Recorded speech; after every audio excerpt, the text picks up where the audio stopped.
राय राधिकाय तदालय कृष्णाय कृष्ण भक्ताय तद्भक्ताय नमो नमः।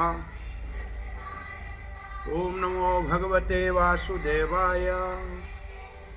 ओम नमो भगवते वासुदेवाय।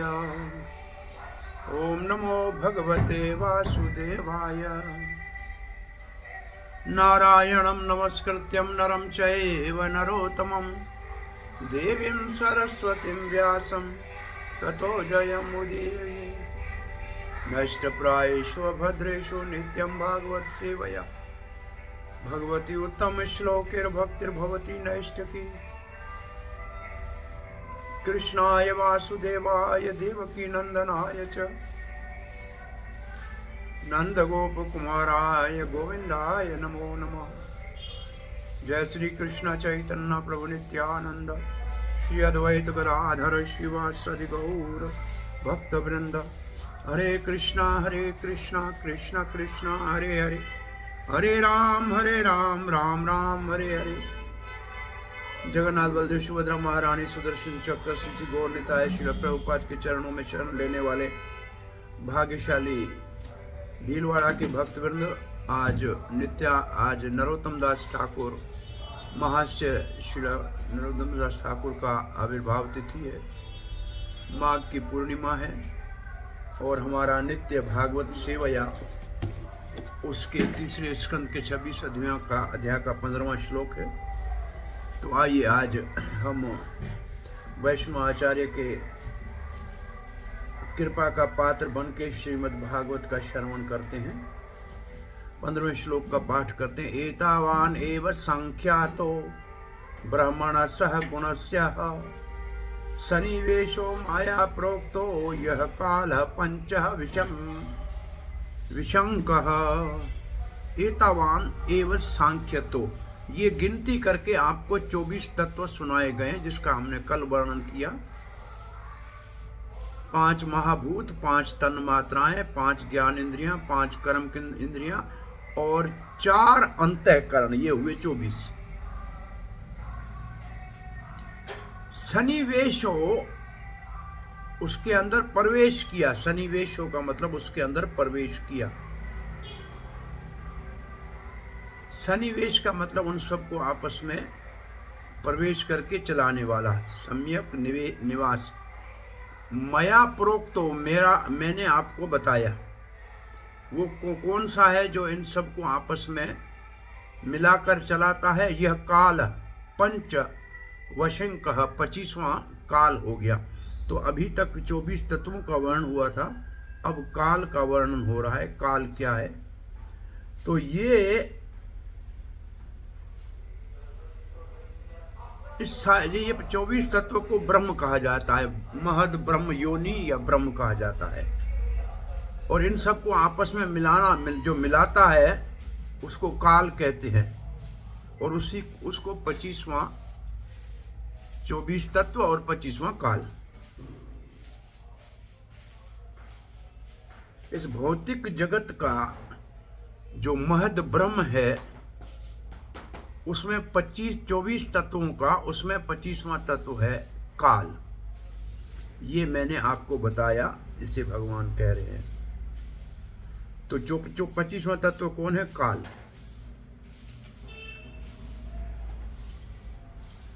वैदिक जो वेदों का एक वर्णन है, उसके अनुसार ब्रह्म से परे कुछ नहीं है, कोई अस्तित्व नहीं है ब्रह्म से ऊपर।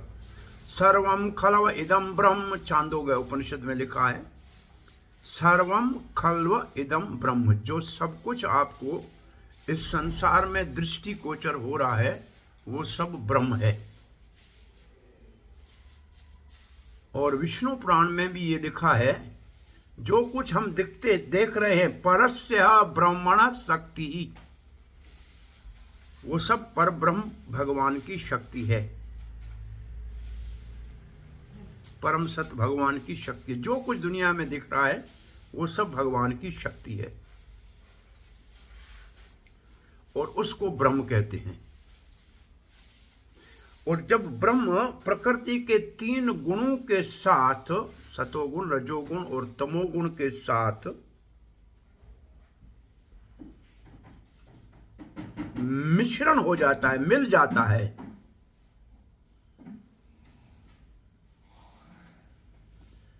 तो कभी कभी भौतिक जगत को सगुण ब्रह्म कहते हैं। देखो, सगुण के 2 परिभाषाएं हैं। एक हुआ ब्रह्म, भौतिक प्रकृति के 3 गुणों से मिला हुआ ब्रह्म, ये एक सगुण ब्रह्म की भाषा है। दूसरी सगुण ब्रह्म की भाषा है भगवान धरती के ऊपर बहुत सारे दिव्य गुणों को अपने में धारण किए हुए प्रकट होते हैं, उसको भी सगुण कहते हैं।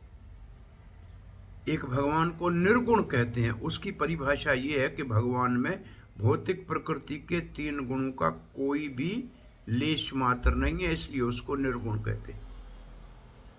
ये हमारी परिभाषा है, परंतु ज्ञानियों की परिभाषा में निर्गुण का ब्रह्म का मतलब निराकार ब्रह्म, और सगुण का मतलब ब्रह्म इस दुनिया में प्रकृति के गुणों से तन्मय करता है। वो वास्तव में मायावाद है।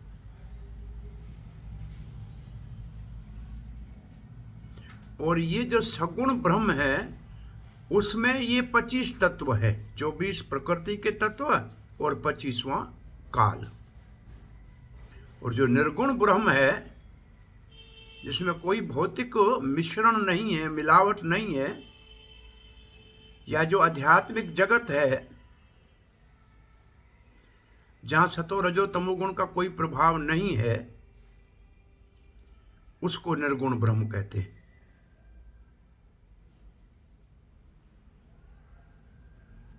जहां निर्गुण ब्रह्म है वहां मात्र शुद्ध सतोगुण ही भाषित होता है या प्रकाशित होता है। शुद्ध सतोगुण जहां होता है वो निर्गुण ब्रह्म है। तो जो सांख्या दर्शन है वो निर्गुण ब्रह्म को इन 25 तत्वों से जानते हैं और वर्णन करते हैं, जिसमें काल भी आता है, जिसमें भूत, भविष्य और वर्तमान भी होता है।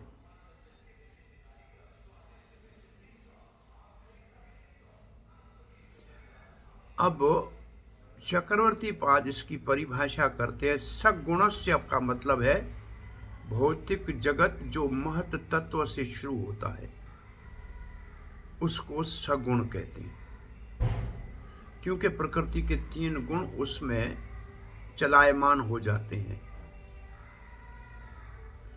और काल को 2 प्रकार से वर्णन किया गया है। 25वां तत्व भी वर्णन किया गया,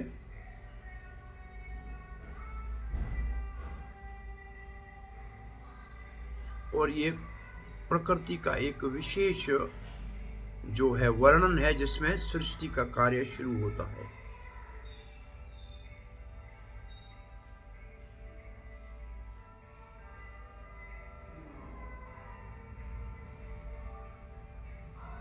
सन्निवेश का मतलब जो प्रवेश करता है, किसमें प्रवेश करता है? इन 24 तत्वों में। कौन करता है? काल।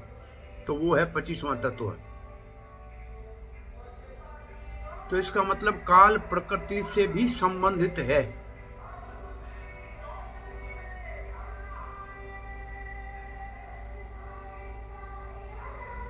वास्तव में पहले काल प्रकट होता है, फिर 24 तत्व अपना कार्य शुरू करते हैं।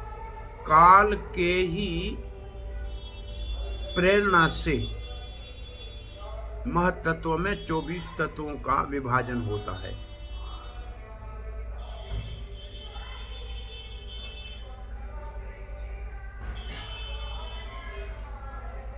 आगे काल का वर्णन किया जा रहा है। प्रभावं पौरुषं प्राहो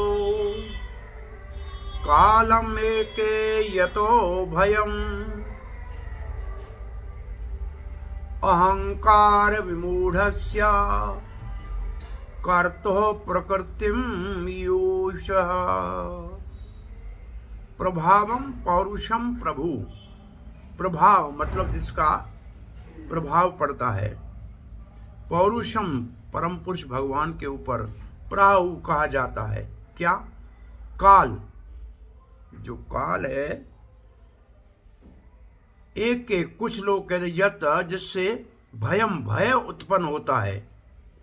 अहंकार विमूढ़ आत्मा, जो अहंकार से,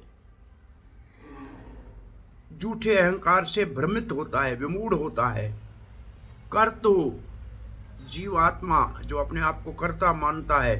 प्रकृतिम ईयुषी, अपने आप को प्रकृति से जोड़ के तादात्म्य करके समझता है। इस श्लोक का अर्थ ये हुआ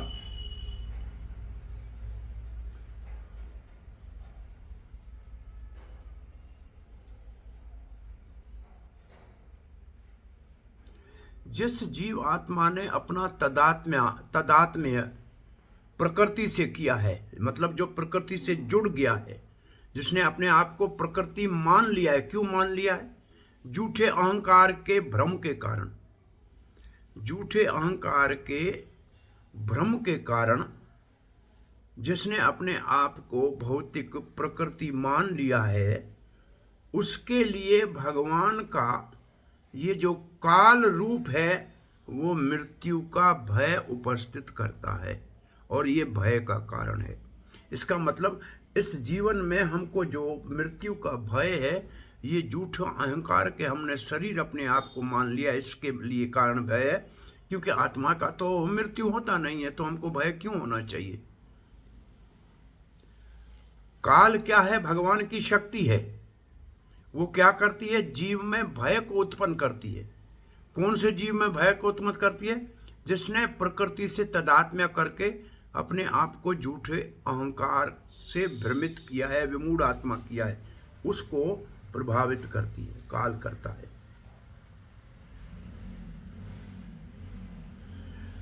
जीव का मृत्यु का भय उसके अहंकार के कारण है। अहंकार उसका झूठा क्या है? कि मैं ये शरीर हूं। सभी मृत्यु से भयभीत हैं। आत्मा के लिए तो मृत्यु होता नहीं है, परंतु जब हमने शरीर को अपना मानने की मूर्खता कर ली है, तो हम इस मृत्यु के भय से सदा ही भयभीत रहते। श्रीमद् भागवत के 11वें स्कंद के दूसरे अध्याय में कहा है, भयम द्वैत्याभिनिवेश्यतः स्यात्।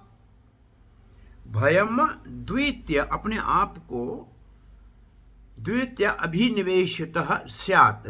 द्वितीय का मतलब है अपने आप को दूसरी चीज समझना। अपने आप को मैं हूं आत्मा, लेकिन अपने आप को अगर शरीर समझ लूं तो इसको कहते हैं द्वितीय। मैंने अपने आप को दूसरा भौतिक शरीर समझ लिया है, जो आत्मा से परे है। आत्मा तो बाद में आता है, पहले आत्मा से जड़ पदार्थ तो बाद में आता है, पहले आत्मा आता है। उसी आत्मा से ही, चेतना से ही जड़ का जो है प्रकट्य होता है। जैसे 24 तत्वों का वर्णन किया, ये भी तो भगवान के द्वारा ही निर्मित हैं।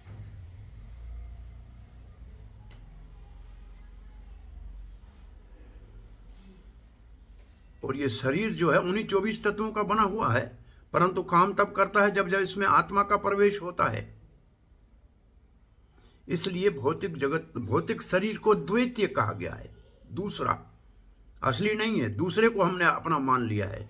जैसे कोई आदमी कुर्ते को मैं समझ ले, कोट को मैं समझ ले, गाड़ी को मैं समझ ले। गाड़ी के अंदर बैठा है तो लोग, गाड़ी को चोट लगती है तो बोला मुझे क्यों मारा, तो तदात्म्य कर लेता है गाड़ी से, कब कुर्ते से, अपने आप को।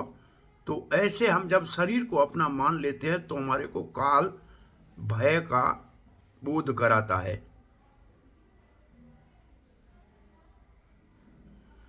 तो ऐसे भय तब होता है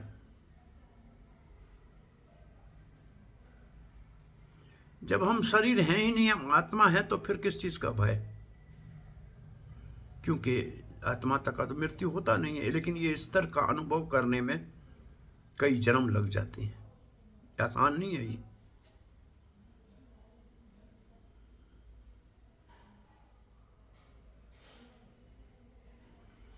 प्रभुपाद जी आगे लिखते हैं, अगर जीवात्मा अपने स्वरूप में स्थित होकर भगवान की प्रेममयी भक्ति के कार्य में लग जाए तो निश्चित रूप से वो जन्म मृत्यु के चक्कर से मुक्त हो जाएगा।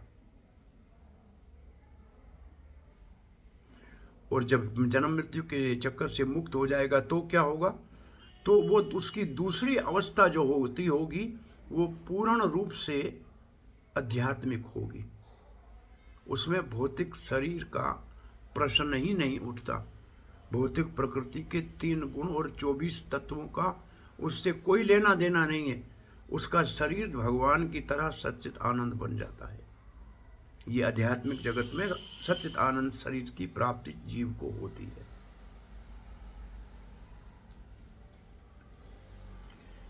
ये मृत्यु का भय काल के कारण है। समय, ये काल का दूसरा अर्थ ही मृत्यु है और इसको समय कहते हैं। वो भगवान का प्रभाव है। ये भगवत गीता के 11वें अध्याय में कहते, भगवान कहते, कालो अस्मि लोक क्षय प्रवर्धो, मैं काल हूं, इस संसार का सर्वनाश करने के लिए ही आया हूं। दूसरे शब्दों में ये जो काल है ये नासिक है, ये सब चीजों का नाश करता है। समय के साथ गाड़ी, घर, कपड़े, शरीर सब जर्जर होने लगते हैं। तो काल नासिक तत्व है वास्तव में। जिसकी सृष्टि हुई है उसका विनाश निश्चित है और ये विनाश उसका काल करता है। ये काल का कार्य है। जो चीज बनी है उसको नाश करना ये काल का कार्य है। और ये काल भगवान का प्रतिनिधि है। और ये काल हर समय हमको प्रेरणा देता रहता है कि आप भगवान का शरण ले लो, आप भगवान का शरण ले लो। भगवान के शरण लेने से काल के प्रभाव से मुक्त हो जाती है, क्योंकि काल भगवान का ही प्रतिनिधि है।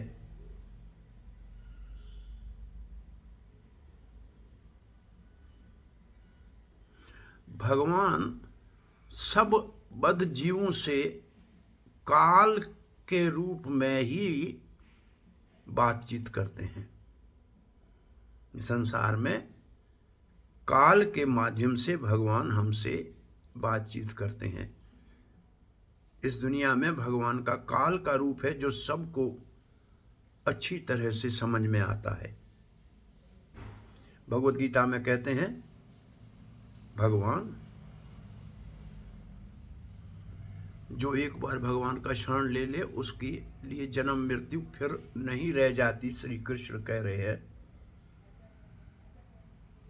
इसलिए हमारे को काल को भगवान का ही प्रतिनिधि मानना चाहिए जो हमारे सामने खड़ा है। ये आगे के श्लोक में पढ़ेंगे, जिसके ऊपर चर्चा कल करेंगे। आज हम अब नरोत्तम दास ठाकुर के विषय में कुछ बात करेंगे। तो आइए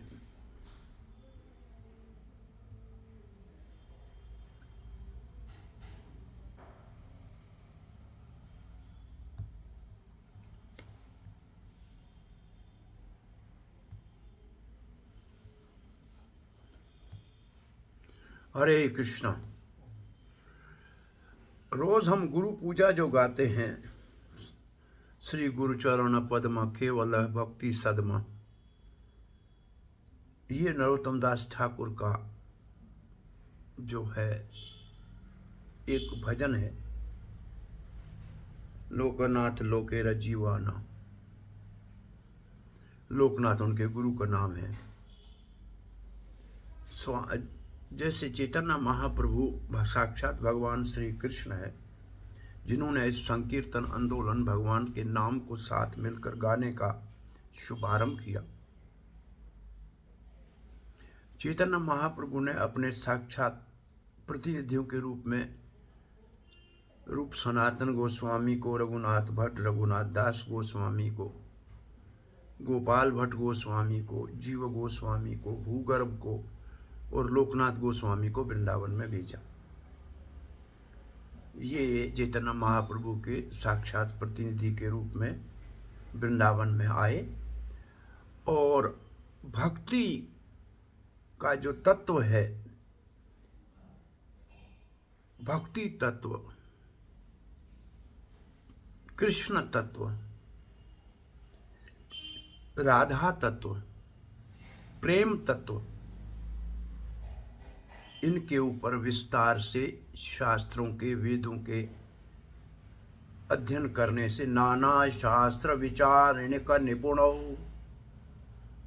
सारे प्रकार के शास्त्रों को अच्छी तरह से समझने में जो निपुण थे, उन्होंने ये सब साहित्य को प्रकाशित किया। इनके 6 गोस्वामी के उपरांत 3 प्रभु इस चैतन्य महाप्रभु के कार्य को आगे बढ़ाने के लिए आए। उनमें नरोत्तम दास ठाकुर, श्रीनिवास आचार्य और श्यामानंद प्रभु, जिसका दीक्षा का पहले जिसका नाम था दुखी कृष्णदास। ये गौरीदास पंडित के शिष्य थे, जिनका भाई सूर्यकांत, जिसकी दोनों पुत्रियों के साथ नित्यानंद प्रभु ने विवाह किया था, वसुधा और जानवा। सो नरोत्तम दास ठाकुर का आज आविर्भाव तिथि है, फाल्गुन पूर्णिमा है। नरोत्तम दास ठाकुर का जन्म खेतुरी ग्राम, जो उनकी राजधानी उनके पिताजी थी, कृष्णानंद दत्त उनके पिता का नाम था, जो उस क्षेत्र के राजा थे, और नारायणी उनकी माता का नाम था। नरोत्तम दास का जन्म हुआ ऐसे बहुत ही राजशाही घराने में, और वो जो गोपालपुर नाम है या उस क्षेत्र का नाम है जो अब बांग्लादेश में है, उनकी राजधानी खेतुरी पद्मा नदी के किनारे पे थी। महाशय कायस्थ जो है वर्ण से आते थे। कायस्थ का मतलब है, वैसे उसको कायस्थ वर्ण को इतना उत्तम वर्ण नहीं माना जाता है। काम करने वाला वर्ण, लिखने पढ़ने का काम करने वाला, अकाउंट मेंटेन करने वाला, ये वर्ण को कायस्थ वर्ण संभवतः कहते हैं। 12 वर्ष की आयु में सोए हुए नरोत्तम दास को स्वप्न में नित्यानंद प्रभु आए और कहा, नरोत्तम, तुम जो पद्मा नदी है इसमें स्नान करो।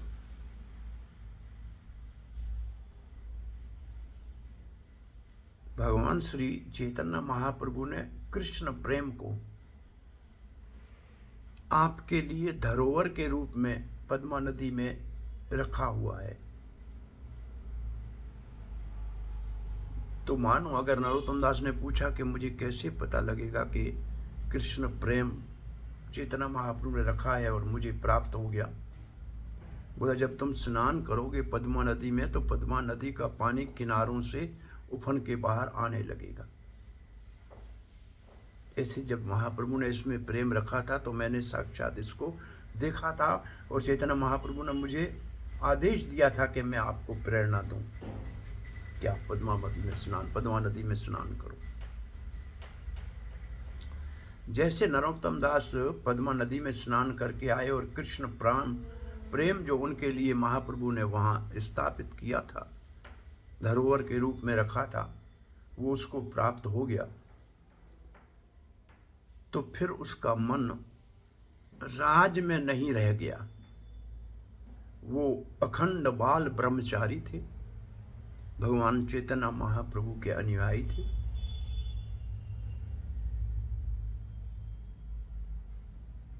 और नरोत्तम दास ठाकुर अपने मामा के लड़के को राज का कार्य देकर स्वयं वृंदावन आ गए। नवयुवक थे, पैदल चल के बांग्लादेश से श्री धाम वृंदावन आए, जमुना में स्नान किया,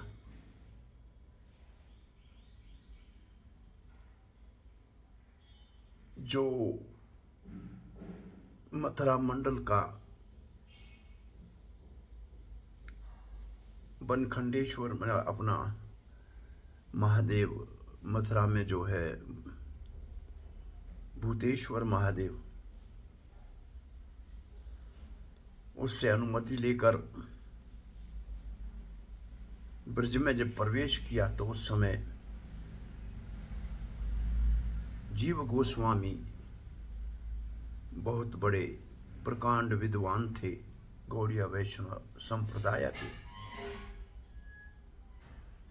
उनकी शरण में गए और उनसे शिक्षा प्राप्त करने के लिए प्रार्थना की नरोत्तम दास ठाकुर ने। उसी समय श्रीनिवास आचार्य और दुखी कृष्णदास, जो शामानंद बाद में हुए राधा रानी के निपुण को पाने के बाद, ये तीनों जीव गोस्वामी के शिष्य रहे। लेकिन ये बहुत बड़ा एक अद्भुत गौड़ीय परंपरा का उदार चरित्र है। श्री जीव गोस्वामी सनातन गोस्वामी के पास गए कि मैं, आप बड़े हैं, वरिष्ठ हैं, हम आपके शरण में आए हैं, आप हमें दीक्षा दीजिए। उन्होंने कहा हमारा आशीर्वाद है, परंतु आप शिक्षा और दीक्षा रूप गोस्वामी से लीजिए। आज जब ये तीनों प्रभु आए हैं जीव गोस्वामी के पाद के पास, तो श्यामानंद तो पहले से ही गौरीदास के शिष्य हैं, उन्होंने भेजा है। श्रीनिवास आचार्य को कहो कि गोपाल भट्ट गोस्वामी जो भागवत के कई स्वरों में गान करते हैं, मधुर सब उनका सुनते हैं, आप उनसे दीक्षा लीजिए, उनके शरण में जाइए। और नरोत्तम दास ठाकुर ने अपने लिए लोकनाथ गोस्वामी को गुरु के रूप में स्वीकार करने का संकल्प कर लिया। और जीव गोस्वामी इसके ऊपर बहुत प्रसन्न थे कि ऐसे महान भागवत चैतन्य महाप्रभु के साक्षात पार्षद, जिनको महाप्रभु ने सबसे पहले वृंदावन में भेजा था। और लोकनाथ गोस्वामी ने यह निर्णय कर लिया था कि मैं कोई शिष्य नहीं बनाऊंगा। और नरोत्तम दास कह रहे थे मैं आपको ही गुरु बनाऊंगा, मुझे शिष्य लेना ही नहीं है। तो वो समय आधुनिक आज जैसा नहीं था। नरोत्तम दास अलक्ष्य रूप से देखे नहीं जाए, लोकनाथ महाराज की सेवा करने लगे। वो सोच जाते थे जंगल में, जहाँ उस स्थान को साफ करके रखते थे, पानी भर के रखते थे, झाड़ू लगा देते थे जंगल के अंदर। कई दिनों से ऐसे देखा तो आश्चर्य लगा, लोकनाथ को कौन ऐसा है जो मेरे ऐसी सेवा कर रहा है। और एक दिन देखा कि ये तो नरोत्तम राजा कृष्णानंद दत्त का बेटा है, और इतनी निम्न सेवा करे तो उनका हृदय पिघल गया। और भगवान श्री चैतन्य महाप्रभु ने उनको प्रेरणा दी कि इसको आप अपना कृपा पात्र बना के शिष्य बना दीजिए। तो नरोत्तम ठाकुर लोकनाथ गोस्वामी के शिष्य बने। और आज भी खेरा गांव में लोकनाथ गोस्वामी की भजन कुटीर और समाधि का स्थल है। और वहाँ नरोत्तम दास उनकी सेवा करते थे और उनकी शिक्षा सारी श्रील जीव गोस्वामी पाद के निर्देश में हुई। अब इन तीनों प्रभु ने ये निर्णय किया कि ये जो गोस्वामियों का साहित्य है जो उन्होंने संस्कृत भाषा में लिखा है, ये चैतन्य महाप्रभु के आदेश का पालन किया है, इस पुस्तकों का भी प्रचार होना चाहिए। ये पुस्तक वापस यहाँ से बंगाल, उड़ीसा, आसाम, त्रिपुरा, मणिपुर, इन सब क्षेत्रों में इसके प्रचार के लिए जाना चाहिए।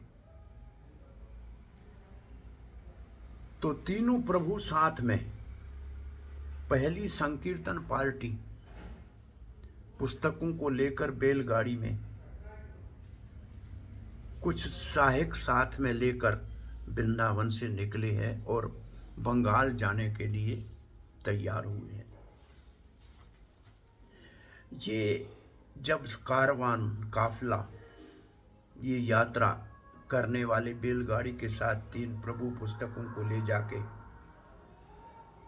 ये विष्णुपुर गांव जो बंगाल और बिहार के बॉर्डर पे है संभवतः,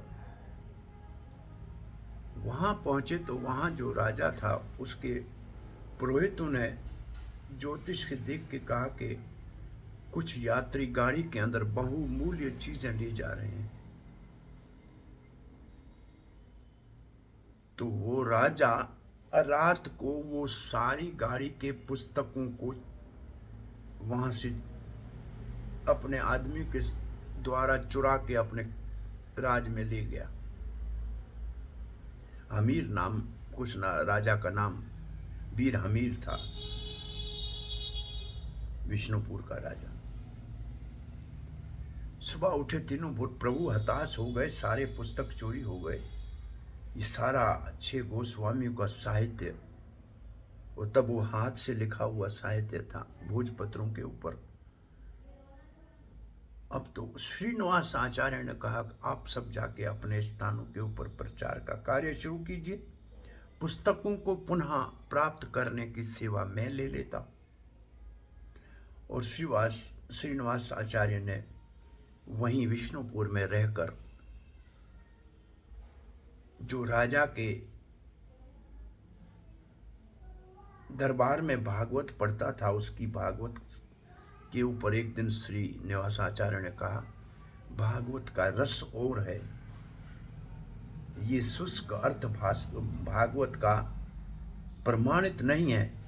तो ब्राह्मण ने कहा फिर आप बता दो। और जैसे ही श्रीनिवास ने भागवत का उच्चारण किया, पढ़ना शुरू किया और उसके ऊपर प्रवचन किया, तो सारे ही आश्चर्यचकित रह गए और राजा तो चरणों में गिर पड़ा और उनको अपने गुरु के स्थान पे ऊपर स्वीकार किया उस भागवत के प्रभाव से। और कहने लगा हमारे काम की कुछ चीज़ें नहीं है, हमको हमारे ज्योतिषी ने कहा था कि धन है, लेकिन धन नहीं मिला, इन पेटियों के अंदर तो पुस्तक पड़े हैं। और श्रीनिवास आचार्य ने देखा यही तो पुस्तकों को प्राप्त करने के लिए वहाँ रुके हुए थे। उन्होंने समाचार भेजा नरोत्तम दास को और श्यामानंद को कि पुस्तक हमारे को प्राप्त हो गए पुनः। और फिर ये विष्णुपुर पूरा गांव वैष्णव हो गया, राजा वैष्णव हो गया। फिर तो यहाँ 4 नियमों का पालन, एकादशी का होना सबके लिए अनिवार्य हो गया। अब नरोत्तम दास ठाकुर जब वापस खेतुरी ग्राम पहुंचे हैं तो इनका जो मामा का लड़का भाई राजा था उसने उनके लिए बहुत बड़ा व्यवस्था किया सब। और उन्होंने चैतन्य महाप्रभु के इस धराधाम से अपनी लीला को पूर्ण करने के 50 साल के बाद पहली बार खेतुरी गांव में गौर पूर्णिमा का उत्सव बड़े धाम-धूम से मनाया। सारे वैष्णव पूरे बंगाल से और उड़ीसा से और अन्य स्थानों से आए, सबके लिए उनके भाई जो राजा के पद के ऊपर थे रहने का व्यवस्था किया, भोजन का व्यवस्था किया। जहानवा माता साक्षात उस खेतुरी के गौर पूर्णिमा के उत्सव में आई, गौरंगा महाप्रभु का ये उत्सव। और ये विशेष कीर्तन नरोत्तम दास ठाकुर जो करते थे, वो कीर्तन का नाम भी विशेष है। उस कीर्तन जब होने लगा तो साक्षात महाप्रभु उस कीर्तन में प्रकट होके इस पहली बार गौर पूर्णिमा का उत्सव मनाना महाप्रभु के 50 साल धरती से जाने के उपरांत नरोत्तम दास ठाकुर ने पहले ये शुरू किया। कुछ तथाकथित पंडित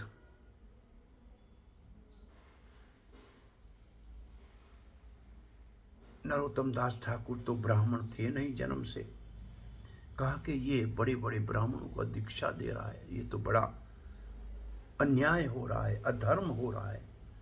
राजा को जाकर शिकायत की तो राजा ने शास्त्र अर्थ करने के लिए कुछ पंडितों को भेजा। तो नरोत्तम दास ठाकुर के जो शिष्य मुख्य थे उनमें से गंगा नारायण चक्रवर्ती और मैं समझता हूँ रामचंद्र कविराज संभवतः, जो नरोत्तम दास जो श्रीनिवास के बहुत प्रिय थे। रामचंद्र संग मांगे नरोत्तम, रामचंद्र कविराज, इन्होंने क्या किया, नरोत्तम दास ठाकुर के खेतुरी गांव से बाहर छोटे 2 कुटियाएं बनाई घास की, और वहाँ मिट्टी के बर्तन बेचने वाले या पान बेचने वाले ऐसा काम करने लगे। वो पंडितों का जब सारा समाज वहाँ से गुजरा तो कुछ बर्तन लेने गए तो ये संस्कृत भाषा में बात कर रहे थे। आश्चर्य लगा कि इतने छोटे काम करने वाले इतना बड़ा संस्कृत के विद्वान कैसे हो गए। आश्चर्य लगा तो उनके साथ बातें करने लगे, शास्त्र के ऊपर तर्क वितर्क करने लगे। और इन्हीं दोनों ने, गंगा नारायण चक्रवर्ती और रामचंद्र कविराज ने, उन सारे पंडितों को परास्त कर दिया। पूछा, आप कौन हो, किसके शिष्य हो? कहा, हम नरोत्तम दास ठाकुर के अनुयायी हैं। तो पंडित यहाँ से वापस आए। राजा ने कहा कि जब उनके शिष्यों को ही आप परास्त नहीं कर सके शास्त्र अर्थ में, तो नरोत्तम दास को ठाकुर को क्या करोगे? नरोत्तम दास ठाकुर का विशेष देन हम सब वैष्णव के लिए, गौर किशोर दास बाबा जी महाराज कहते हैं, कृष्ण प्रेम आपको चाहिए तो 2 पैसे में प्राप्त हो सकता है। नरोत्तम दास ठाकुर की प्रार्थना और प्रेम चंद्रिका,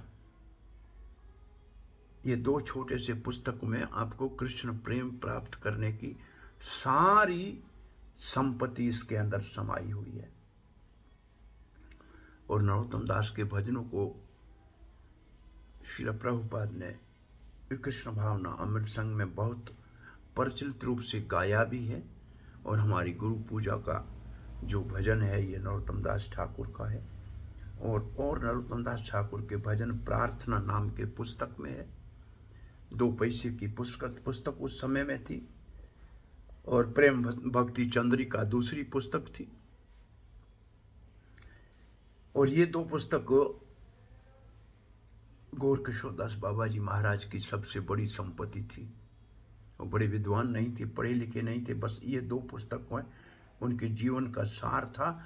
और उनका एकमात्र शिष्य, बहुत बड़ा प्रकांड विद्वान भक्ति सिद्धांत सरस्वती गोस्वामी महाराज, एक ही मात्र शिष्य उन्होंने किया था। और उनके पास मात्र ये नरोत्तम दास ठाकुर के 2 पुस्तक ही धन था, वो जो अपने साथ सदा रखते थे। और यहाँ तक भी कहते हैं नरोत्तम दास ठाकुर कि समाधि के समय भी ब्राह्मणों ने कहा कि ये ब्राह्मण नहीं था, तो उस समय उनका शरीर जल से बाहर प्रकट हुआ और शरीर के ऊपर जनेऊ अपने आप प्रकट हुई। और सबको ये साक्षात प्रमाण मिला कि ब्राह्मण। और ये विशेष नरोत्तम दास ठाकुर के प्रचार का मुख्य जो सिद्धांत था वो चैतन्य महाप्रभु का सिद्धांत था कि जाति से, जन्म से कोई ब्राह्मण क्षत्रिय वैश्य शूद्र नहीं माना जाएगा। कोई यवन नहीं है, कोई नीच नहीं है, कोई पापी नहीं है। जो भी भगवान का शरण ले, भगवान की भक्ति के कार्य में लग जाए, वो वैष्णव है। और वैष्णव चारों वर्णों के विभाजन से ऊपर होता है। बिना जात पात के भेदभाव के, बिना देश काल के भेदभाव के सबको भगवान की भक्ति करने का अधिकार है, क्योंकि भक्ति महारानी सबके लिए सुलभ है। भगवान की सेवा करना सबका जन्म सिद्ध अधिकार है और वो सब भगवान की सेवा कर सकते हैं। इसी दृष्टिकोण से अपने नरोत्तम दास ठाकुर का प्रचार था और उसी प्रचार को वो करते थे और उसी प्रचार के प्रभाव से पूरे विश्व के अंदर उन्होंने अपने पुस्तकों के माध्यम से कृष्ण भक्ति का, जो उनके पुस्तक शास्त्रों का सार है, उनके भजन, ये एक भजन, बहुत से भजन गाए जा सकते हैं उनके, हमको तो गाना नहीं आता है। मन को भगवान में लगाना, जो सब कहते हैं मन हमारा भगवान में नहीं लगते हैं, उसके लिए नरोत्तम दास ठाकुर ने बहुत सुंदर गाया है। और इसको श्रील प्रभुपाद ने वास्तव में कहा है कि मन को सदा ही भगवान की वृंदावन की लीला में या कुरुक्षेत्र की लीला में रमा के रखना चाहिए। मन उसमें रमा रहना चाहिए। वृंदावन की लीला है भागवत और कुरुक्षेत्र की लीला है भगवत गीता। इन दो पुस्तकों में जिसका मन रम जाए, उसका मन अपने आप भगवान के चरणों का निरंतर ध्यान करता रहेगा। मन कृष्ण पदार बिंद निवेशय ये न केन प्रकारेण, कैसे भी मन को भगवान के चरणों में ऐसे हमको लगाना है। वृंदावन रम्य स्थान दिव्य चिंता मणिधाम रतन मंदिर मनोहर। ये नरोत्तम दास ठाकुर का बहुत सुंदर भजन है। वृंदावन की महिमा है और प्रभुपाद जी गाते थे, प्रभुपाद के शिष्य गाते थे वृंदावन रम्य स्थान। और प्रभुपाद लगते थे ये गाने वाला जो है प्रभुपाद का वो प्रिय शिष्य प्रभुपाद में वैकुंठ से आया है इस धरती का, ये सामान्य व्यक्ति नहीं है।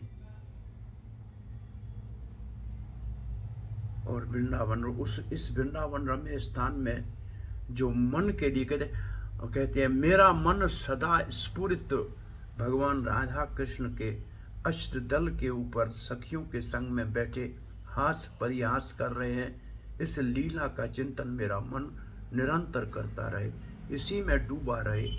ये नरोत्तम दास ठाकुर का भाव है। सो नरोत्तम दास ठाकुर के आज इस आविर्भाव तिथि के ऊपर हम उनके चरणों में ये प्रार्थना करें कि कृष्ण भक्ति का एक मात्र जरा मात्र जो उनकी कृपा से हमको प्राप्त हो जाए तो हमारा जीवन धन्य हो जाए, हम अपने जीवन के मानव जन्म के परम लक्ष्य को प्राप्त कर सकें। इन शब्दों के साथ आज की कथा को यहाँ विराम देते हैं। नरोत्तम दास ठाकुर महाशय की जय, श्रील प्रभुपाद की जय, ग्रंथराज श्रीमद् भागवत महापुराण की जय। हरे कृष्णा। कोई प्रश्न जिज्ञासा है तो पूछ सकते हैं।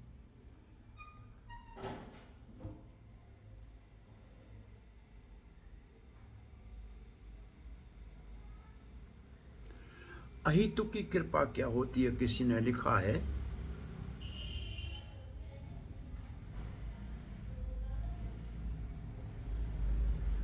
अहितु की कृपा का मतलब है बिना कारण के कृपा। भाई कोई पूजा करेगा तो उसको फल मिलेगा, नहीं पूजा करो न करो, लेकिन बिना किसी कारण के कृपा को अहितु की कृपा करते हैं, कहते हैं ये अहितु की कृपा। ये प्रश्न पूछा है किसी ने, नटवर शर्मा ने। एक तो अहितु की कृपा करते हैं भगवान, क्योंकि वो सबके पिता हैं, सबके पालक हैं, और वो सबके ऊपर अहितु की कृपा करते हैं। दूसरा अहितु की कृपा करता है गुरु और वैष्णव। आपसे कुछ अपेक्षा नहीं रखता है, परंतु भगवान की प्रेम और भक्ति बड़े उदारता के साथ सबको देता है। उसको कहते हैं अहितु की कृपा।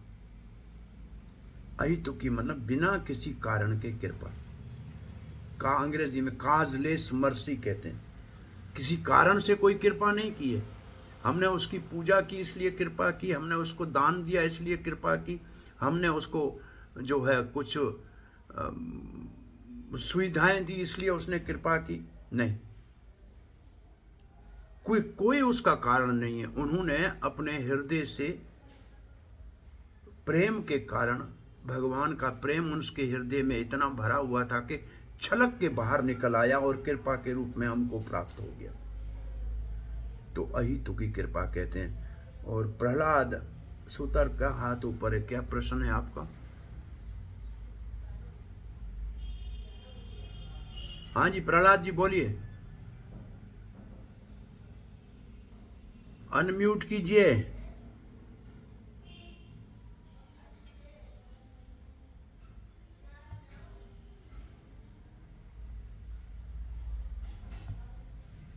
अनम्यूट कीजिए प्रहलाद जी, हाँ बोलिए। हाँ हरे कृष्ण प्रभु जी।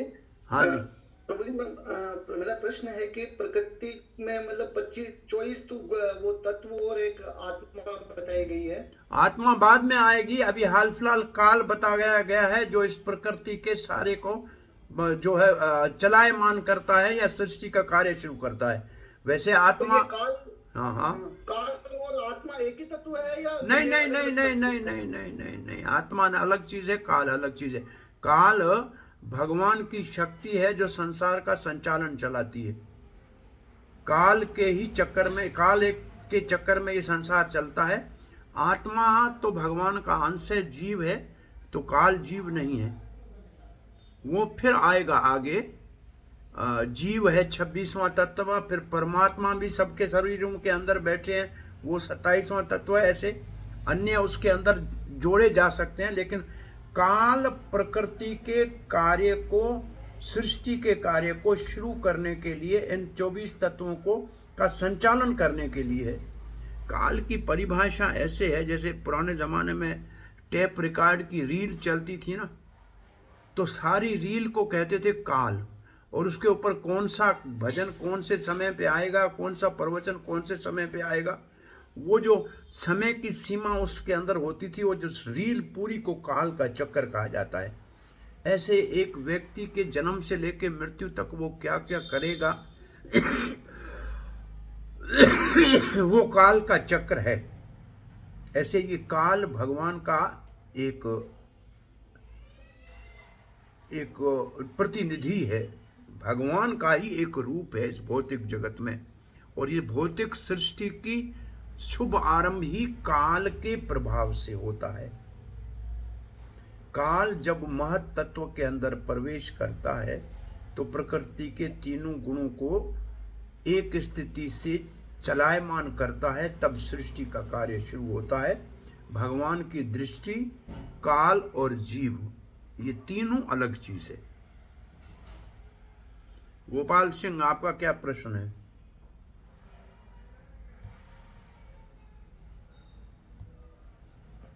हाँ जी हरे कृष्ण प्रभु। हाँ जी प्रभु जी मेरा प्रश्न यह है कि जैसे प्रभु जी मिश्रित गुण, प्रकृति के मिश्रित गुण साधारण व्यक्तियों में होते हैं, और जो क्षत्रिय वर्ण के होते हैं उनमें प्रभु जी ऐसा सुना है हमने कि वो रजोगुणी होते हैं।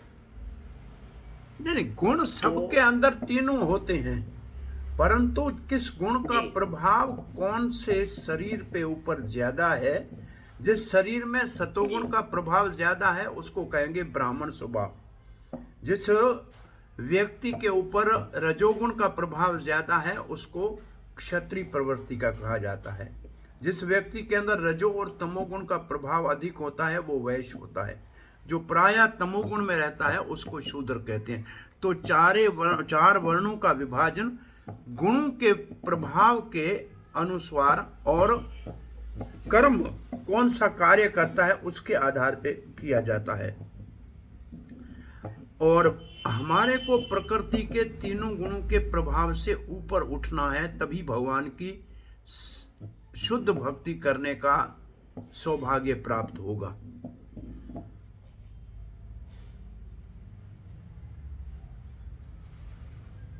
तो प्रभु जी, हमें शुद्ध शुद्ध भक्तों का कृपा कैसे मिलेगा? हमें शुद्ध भक्तों की कृपा कैसे मिलेगी? शुद्ध भक्तों की कृपा उनके मुख से भगवान की कथा सुनने से मिलेगी। भक्तों की कृपा का मतलब है भगवान की कथा कीर्तन का श्रवण करने का शुभ अवसर मिलना। ये नटवर ने पुनः एक प्रश्न पूछा है कि जीव कब और कैसे महसूस करे कि वो शरीर नहीं है। एक तो होता है ज्ञान के माध्यम से कि मैं हाथ नहीं हूँ, मैं पाँव नहीं हूँ, मैं आँख नहीं हूँ, ये सब मेरे हैं तो मैं इनसे अलग हूँ। ये है चिंतन। परंतु वास्तविक जीवन में मैं शरीर नहीं हूँ, इसकी अनुभूति भगवान के कीर्तन में नृत्य करने से होती है। जब भगवान के कीर्तन में हम तन्मय होके हरे कृष्णा कीर्तन कर में तन्मय हो जाते हैं तो हमको शरीर की सुध बुध नहीं रहती है, और तब जो हमारे को आनंद की अनुभूति होती है वो आत्मा के स्तर से आती है।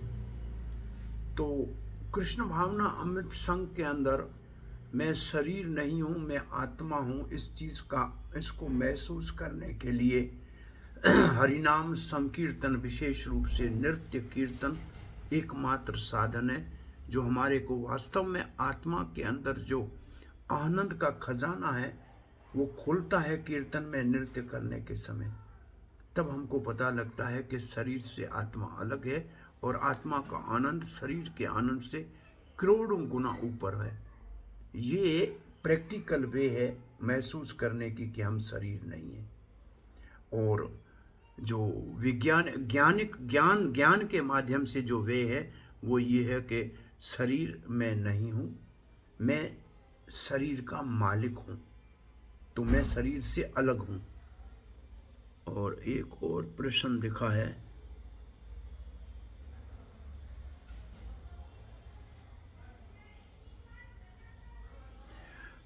काल मृत्यु है या जो पूरे जीवन का समय है?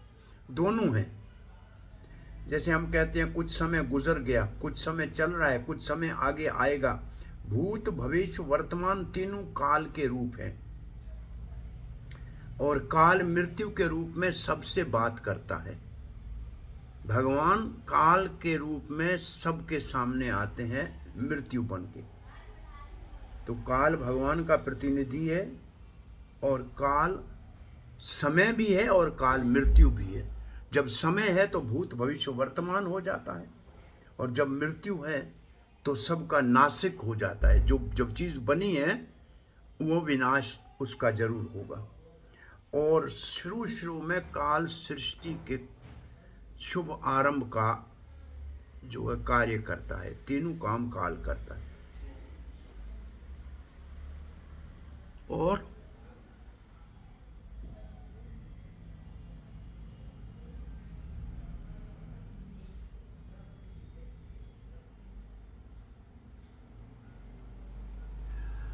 एक पूछा है अहितु की कृपा वाले ने, नटवर ने, और भी, राम और हरे कृष्ण महामंत्र में भगवान श्री राम है या बलराम है? प्रभुपाद जी कहा करते थे राम तीन है भारतीय संस्कृति में, परशुराम, बलराम और श्री रामचंद्र। वैसे ये तो तीन भगवान के अवतार हैं जिनको भारतीय संस्कृति में राम के नाम से जो है संबोधित किया जाता है। वैसे राम शब्द का अर्थ है आनंद। आनंद देने वाले को राम कहते हैं। हरे कृष्ण मंत्र में सारा भाव इसके ऊपर है। कृष्ण का अर्थ भगवान श्री कृष्ण है और कृष्ण का अर्थ सर्व आकर्षक भी है, परंतु हरे के अर्थ के ऊपर सब निर्भर करता है। अगर हमारी भक्ति हमारे आराध्य देव कृष्ण की प्रति है तो हरे राधा हो जाएगी और श्री कृष्ण कृष्ण हो जाएगा, और तब राम राधा रमण हो जाएगा। तब राम का अर्थ राधा रमण हो जाएगा। अगर हमारा इष्ट देव रामचंद्र है, श्री रामचंद्र है, तो हरे सीता हो जाएगी और कृष्ण जो है परम आकर्षक हो जाएगा और राम श्री रामचंद्र हो जाएगा।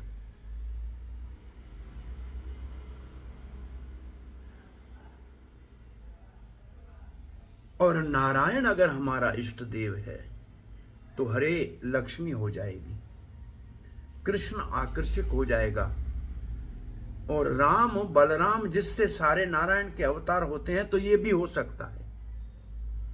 परंतु हरे कृष्ण मंत्र में राम आपके इष्ट के अनुसार उसका अर्थ होगा। हम कृष्ण भावना में उसको राधा रमण करके ही स्वीकार करते। इसका युगल मंत्र है वृंदावन में, राधे कृष्ण कृष्ण कृष्ण राधे राधे, राधे श्याम श्याम श्याम राधे राधे। तो हमारे कृष्ण भावना के भक्तों के लिए हमारा इष्ट अगर कृष्ण है तो राम का अर्थ है राधा रमण,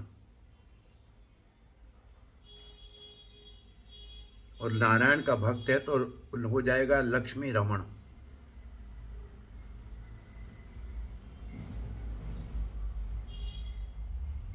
रमापति राम, रमापति, रमापति रामचंद्र की जय। वहाँ रमा सीता हो जाती है, वैसे लक्ष्मी है रमा। हरे कृष्णा।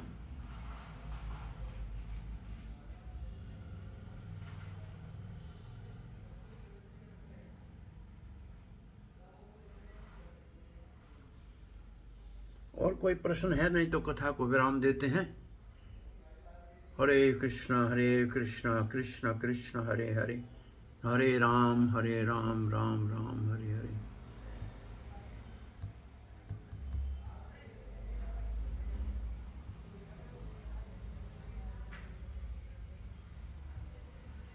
नरोत्तम दास ठाकुर महाशय की जय। वांछा कल्पतरुभ्यश्च कृपा सिंधुभ्यैव च पतितानां